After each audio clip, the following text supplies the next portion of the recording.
Well, it's great to have all of you with us today, whatever campus you might be sitting at or watching online. And maybe for you, you're actually on your way to your vacation destination. I was talking with a couple yesterday at Community Days here in DuBois, and they were talking about that they were taking off early Sunday morning to drive for vacation. They're like, we can't wait because we already are ready. We're going to have our phone. We're going to be watching online as we drive, right? Technology is amazing. So wherever you might be connecting in from, it's great to have you with us. And we're in this second part of the series titled Crushed, Pressing Through the Heavy.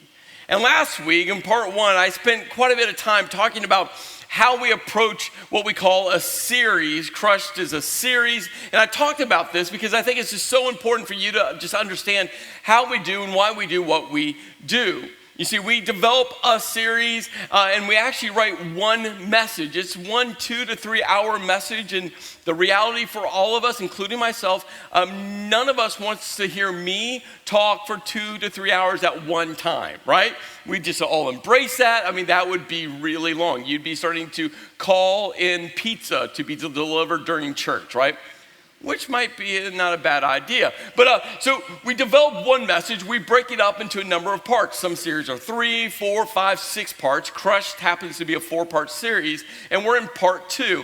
And this is a significant part. If you miss one of these parts, I'm just going to tell you, you're not going to get lost per se, but you might hold on to the wrong thought. You might sense a gap and fill that gap, or you might think to yourself, well, that's wrong. I can't believe that Chris or whoever else is communicating, I can't believe they're saying this because what about this, this, and this? And I always tell people, no, there's one message and just broken up into different parts. So I just want to encourage you to go to tcconline.tv. And you can always watch a part you missed. You can always watch maybe one of the parts in the series that you did already connect with and you just want to rewatch it. It's a great tool, great resource for you. And we have an incredible team that just diligently every week puts this together and makes it so simple for all of us to be able to engage with the message. Well, there's 2 words that are kind of at the foundation that are interwoven, intertangled to all of our spiritual journey. No matter where you find yourself on your spiritual journey, and those 2 words are truth and grace. And maybe you've used these words a lot in your spiritual journey, or maybe you've never even thought about these words when it comes to your spiritual journey. But these words are just there. They're present, no matter where you find yourself. And as I was thinking through these 2 words, I wanted to give a little bit more kind of definition around this word truth and kind of bring it into more of our modern day culture, our modern day language. And so this is my best attempt to do this, that truth says that God has a design framework for you, for me to live within.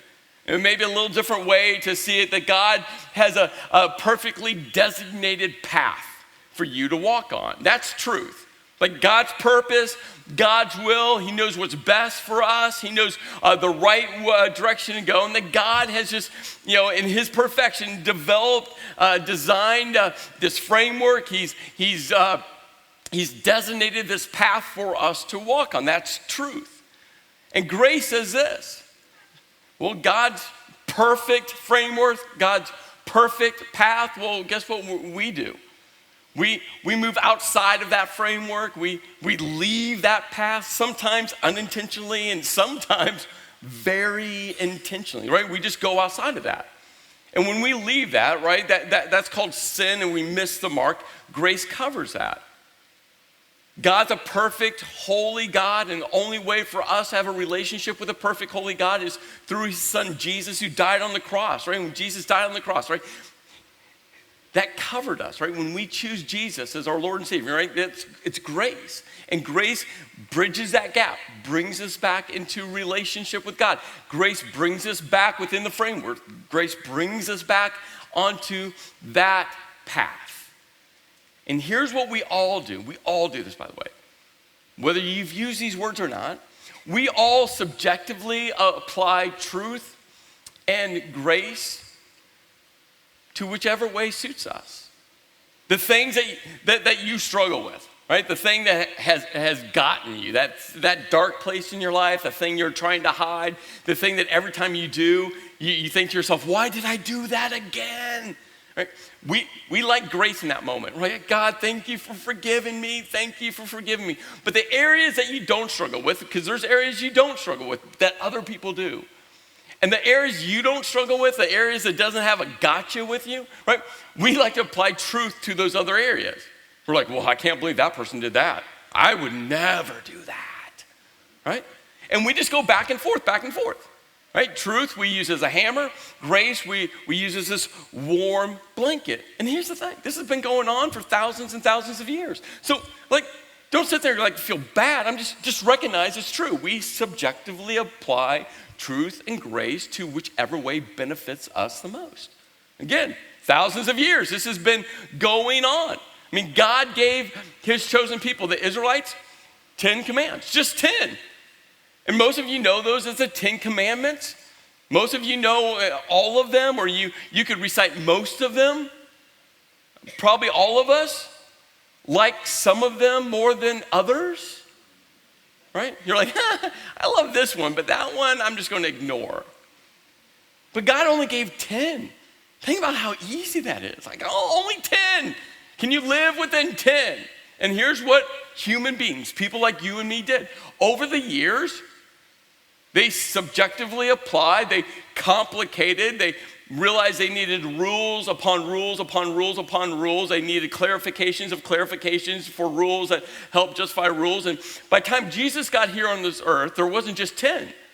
There were 613 laws, right? I mean, think about memorizing that. Now the 10 commandments look really good. We're like, let's go back to 10, not 613.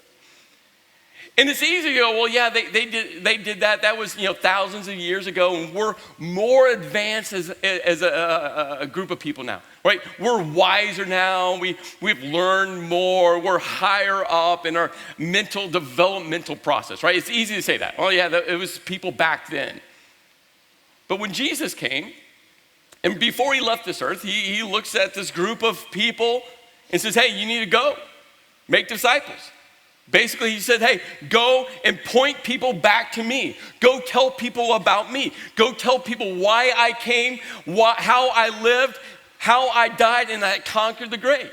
And that was the start up of the church. So when Jesus was here some 2,000 years ago, there was one church, just one church. I mean, they didn't call it a church. It was a group of people where Jesus' life intersected with their life, and now they were telling other people who didn't know about Jesus, they were telling people about Jesus. One church.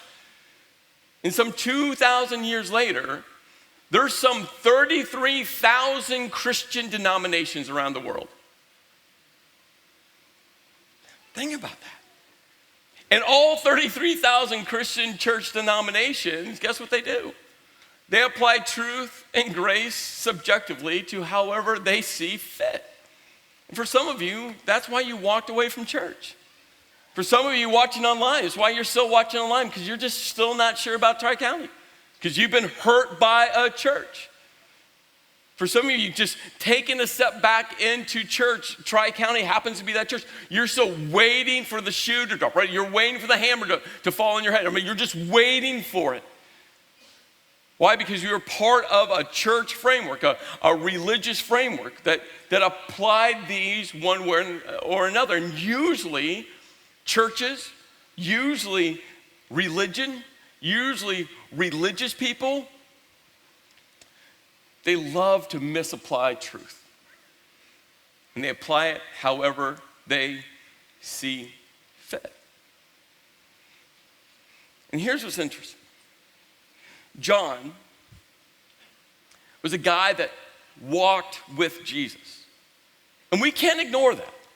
I mean, he was a first-hand witness. He heard Jesus' words firsthand. He saw how Jesus interacted with people firsthand. He saw the miracles. He had his own truth and grace issues.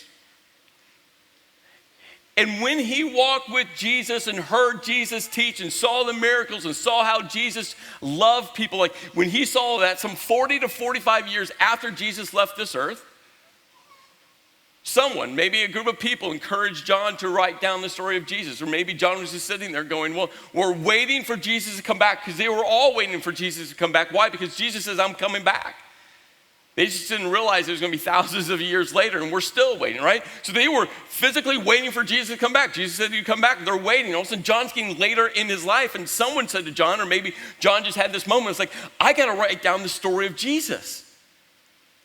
And so he started to write down. It's what we call the book of John, or the Gospel of John. John being a first-hand witness, a friend of Jesus. And when people ask me, well, where should I start reading the Bible? I always tell people, start with the Gospel of John. Start with John. And John does something so specific. Before he gets to the stories, before he gets to the miracles, before he gets to all of Jesus' interactions with people, before he gets to that, he gives this overview, this macro picture of who Jesus is. And that macro picture in the very beginning of the Gospel of John, I'm just telling you, sets up every story, every miracle, every teaching, every interaction between Jesus and people.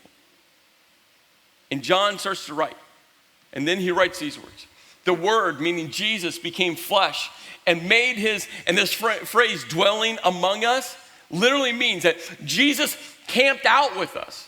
Jesus moved in with us. Jesus lived with us. Jesus, God the Son, became personal. He had a personal relationship with us. I mean, we were friends. We were together. This wasn't some disconnected relationship. And John was like, hey, Jesus, God, became flesh. And he camped out with us. And John goes, and we, and John was part of the we. He was a he, part of the we, right? We have seen his glory, the glory of the one and only Son who came from, and this is, we can't overlook this word. Because remember, John grew up in a faith religious tradition that had some 613 laws. John grew up in a faith religious tradition that, guess what? They had a name for God that they couldn't say out loud. They were forbidden to say this one word for God out loud. And all of a sudden, John, some 40 to 45 years later, he's calling God Father. I mean, he would never have done that 40, 45 years ago, right? He would never, he was a good Jewish boy. He would never have called God Father. I mean, that was way outside the bounds. But now John is like, and God is Father. I'm just telling you. That perspective will completely shift your spiritual journey. But it's not so much about how you view God. It's really about how God views you. You see, for you to grasp how God views grace and truth, you must grasp how God views you. And for some of you, you're trying to view God as Father. And the only way you can do that, I'm just telling you, the only way you can view God as Father is you're looking through your earthly father. And as you lens through your earthly father, you're attaching that view to God as Father. It's just what happens. So if your earthly father was missing, you're attaching that to God the Father. And you're like, well, God must be missing. If your earthly father was emotionally just unattached, you're going to lens through God the Father is emotionally unattached. If your earthly father was angry and abusive, guess how you're going to view God as Father? And that's why you have to flip it around. You have to just rest in the fact that God sees you as son, sees you as daughter. That through Jesus, God has adopted us. I mean, what an incredible picture. The perfect, holy, righteous, sovereign, loving God, through Jesus, has adopted us as sons, as daughters. And as you grasp how God views you, that God sees you as his son, sees you as his daughter, I'm just telling you, that's going to shape how you view truth and grace. And John, sitting there,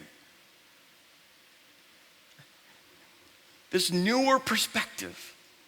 He's like, hey, God is Father. that God sees me as son. And then he writes this phrase, full of grace and truth. Truth meaning you're accountable. Grace meaning you're forgiven. Grace meaning you're fine. Truth meaning you're broken. Grace meaning it's okay not to be okay. Truth meaning, but it's not okay to stay there. Grace saying that you are loved unconditionally. Truth saying there's a perfectly designed framework for you to live within. There's a perfectly designated path for you to walk down. And can't you feel the tension between the two? Wait. So Chris, you're saying, I'm accountable, but I'm forgiven. Yes. Wait, you're saying I'm fine, but I'm broken. Yes. You're saying it's okay not to be okay, but it's not okay to stay there. Yes.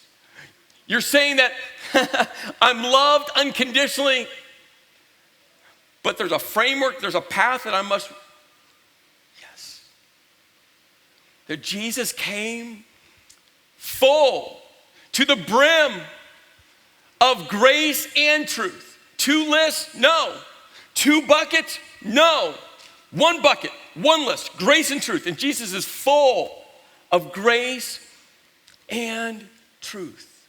And John, who grew up in this religious faith tradition that had over-applied law, some 613 laws. And oh, by the way, they had thousands of rules and regulations to help govern the laws that they created, laws to create laws, to create laws, to create laws, all attached back to the 10 Commandments. And some of the laws they created actually broke other laws that broke other laws back to the 10 Commandments. I mean, you're talking about trying to make your way through it. And John, being raised in this religious faith tradition, says, no, but Jesus was full of grace and truth.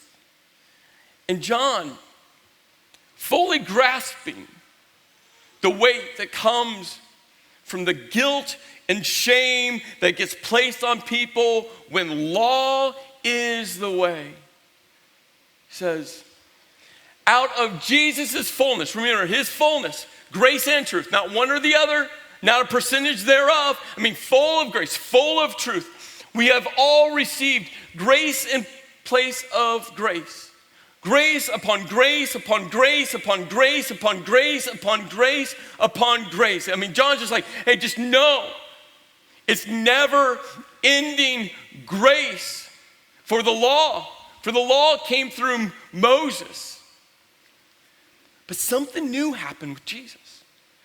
When Jesus came, grace and truth entered in, emerged in this new idea, this new framework, something that's so beyond any other religious framework, that grace and truth came through Jesus. What John was simply saying is this: it's not the balance between, but the full measure of. And you see, we all, when we think about that, we still want to develop our list, don't we? This is grace, but this is truth. We want to put a percentage thereon. For some of you, you grew up in a house that was 99.99% truth, law, rules. And you just ran from God because you could never escape the weightiness of that. For a few of you, you just keep on thinking, oh, God forgives me, I can do whatever I want. So you're permanently living outside of God's designated path. You're permanently living outside of his perfectly designed framework. Well, God, grace covers me, it's true. But you're not living within God's purpose, within his will. And you see, when Jesus came, he did something remarkable. He said, you know what? There's not two lists. You know what? There's not two buckets, and you can't subjectively apply it whichever way fits you. Jesus said, you know what? It's all grace and all truth. And there's a downward pressure for truth, isn't there? I mean, you can feel it. It's that framework to live within. It's a path for you to, right? You can feel that. You can sense that. Whether you know what that framework is, whether you know what God's will is or not, you just know there's a will, there's a purpose that God has designed for you. And you can feel that. And grace just kind of goes, let's just take a little bit off, right? Oh, that feels better. Some of you are like scared right now because you have no idea what I put in this ball. Right? But right, we want to take the pressure off, don't we? We're like, oh, that feels better. But again, depending on your subjective list, you know, what truth should be applied or what grace should be applied, right? But what Jesus said was, it's full of grace, full of truth. Not the balance between.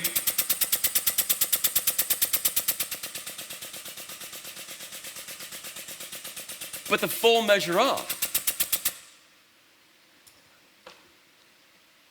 And there lies the tension.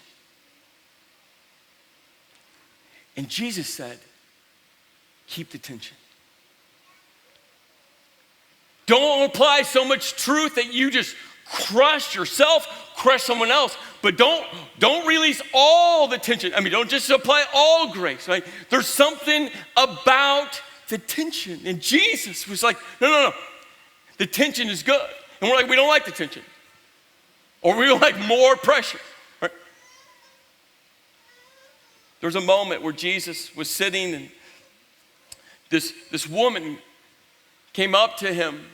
And Jesus, being a Jewish man, a rabbi, a religious leader, should never have even had a conversation with her ever. I mean, it was outside the Jewish faith. It was outside of their cultural framework in which they were living. I mean, it should never have happened. But Jesus had this conversation with her and said, hey, let's talk. And this woman had to just be blown away. I mean, just couldn't even imagine that this Jewish rabbi would ever even lock eyes with her. And at one point, Jesus says, hey, why don't you go get your husband? She goes, I don't have a husband. And Jesus is like, you're right. You've had 5. And the one you're with now isn't even your husband. Can you feel that? But you see, this woman was even shunned from her own city, her own culture, her own faith framework. And then Jesus goes, do you know who I am? And this lady at this point had to just be beyond herself because, again, like this scenario should never have ever happened. But now this guy, this stranger, knows about her life. And Jesus goes, I'm the Messiah, chosen one, the promised one. And then Jesus says something so remarkable. He goes, you're trying to fill the void in your soul, the hole within your heart. You're trying to fill it with guy after guy after guy after guy. And that's outside of God's framework. That's outside of the designated path for God. But I want you to know that I have a water that will quench your thirst. It's a living water. It's at the soul level. You feel that tension. Jesus walked up to this guy who was sitting at his job, at his table.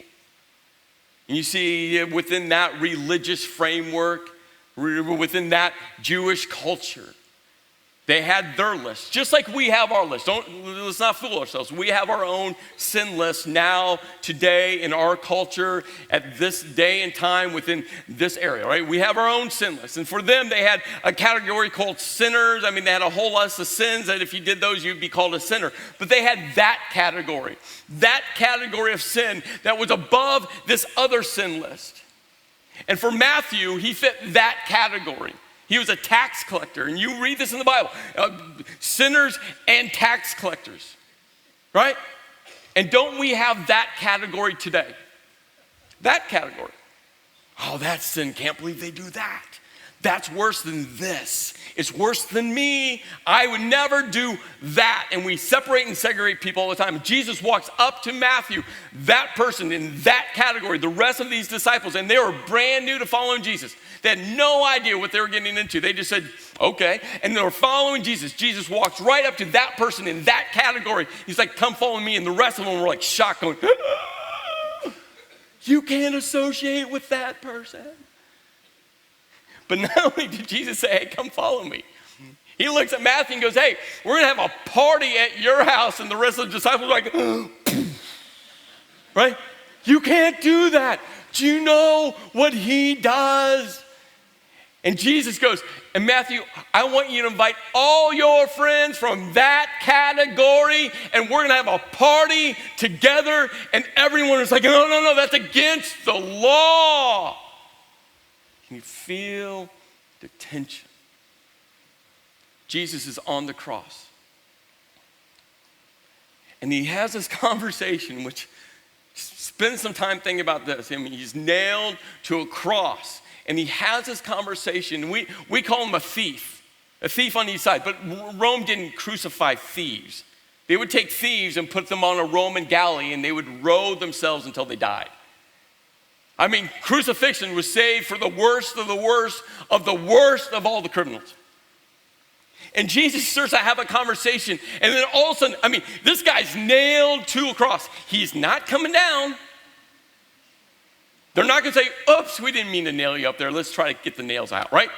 He's dead. And Jesus goes, hey, I just want you to know. When you take your last breath, you will be with me in paradise. And John was there. John's seen this. And John knew this other story, this other moment, this other interaction. When this rich young ruler walks up to Jesus. I mean, this is just a short time before this moment. And this rich young ruler walks up to Jesus and says, hey, Jesus, what must I do to get eternity, to have eternal life, to go to heaven? What must I do? And you know what Jesus said? Sell everything, come follow me. Huh? Yep, give it all up, follow me. Can you imagine John? John's like, whoa, wait a minute. The guy on the cross, he can't do anything. And he gets paradise, he gets eternity, he gets heaven. But Jesus, this other guy, I mean, he has to sell everything. And Jesus said, yep.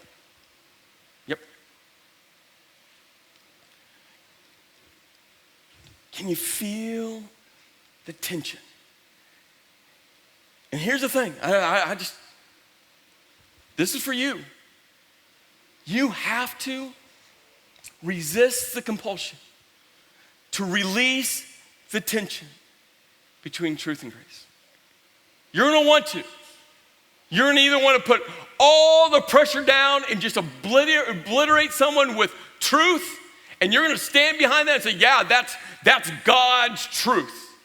Or you're gonna want to release all the tension with grace. And she's like, no. There's a tension between truth and grace. They're not two different categories. They're not two different buckets. You can't apply a percentage here and a percentage here. It's 100% truth, 100% grace. And when you see that, when you do that, there's gonna be a tension that's created. One day, Jesus was sitting there, and the religious people, the religious leaders, bring this lady who was caught in the act of adultery. There was zero question what she was doing. They throw her down. they pick up their rocks and they're about ready to stone her, and they look at Jesus and say, Jesus, what do you say? Should we stone her? She broke the law. Now, Jesus could have done something. He could have just tactfully got out of that little predicament and said, well, technically you can't stone her because Roman law forbids you to stone her, and because we're a Jewish nation, we're subservient to Rome, so you can't. He could have played that card, but he didn't. He went back to their law, the law of Moses. And he looked at him and said, fine. If you've never committed adultery, go ahead, throw that stone. But then he kept going. If you've never looked at someone lustfully, throw the stone. If you've never had one of those thoughts that creep in your mind, you're like, oh, where did that come from? I kind of like it, but where did it come from? If you've never had one of those thoughts, go ahead, throw stone. If you've never sinned, go for it. And one by one, they dropped the stone. And Jesus sat there in silence. You could just hear the sound of these stones being dropped. This lady just laying in all of her shame. And Jesus looks at her and says, where are they all gone? Where did they go? And he said to her, I don't condemn you. But he didn't leave it there.